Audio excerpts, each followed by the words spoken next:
लोक तो मत लगुच मन स्थिर कर सारे देखु गोटे छोटिया कथा किछि दिन पूर्वर अर्पण यात्रा ना गोटे कार्यक्रम सरकार ओडिशा सरकार करला एवं गत काली राम मंदिर जितेबले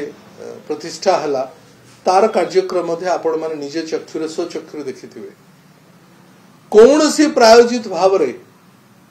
नहिथिले मध्य मते लागुची ओडिसार समस्त गाँ रे समस्त पंचायत रे स्वाभाविक प्रक्रिया रे राम मंदिर प्रति रामंक प्रति एवं ए प्रतिष्ठा प्रति लोकंकर जो आस्था भाजन थिला मोदींकर व्यवस्था मोदींकर नेतृत्व रे जो भली भाव रे कामटी हला लोक स्वतःप्रवृत्त भाव रे सामिल हेले एवं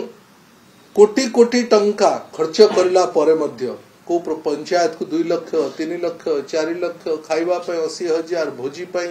पैसा गाड़ी बुलेवा पाई पैसा माइक बुलेवा पाई पैसा डीजे करवा पाई पैसा ता परे मध्य फसर फाटी गला जगन्नाथ ना को बिक्री करके राजनीति करा जाए ना जो माने विगत दिन रे करिसेंती सेई मानकर राजनीतिक मेरुदंड भूषड़ी पड़ी तेणु लोक मन स्थिर करले एथरक पट परिवर्तन निश्चित हवा भारतीय जनता पार्टी नरेंद्र मोदी शासन व्यवस्था एवं राम राज्य ओडिशा रे करिवार निष्पत्ति ओडिशा रे 4.5 कोटी लोक नहीं सारे निश्चित भाव में हम।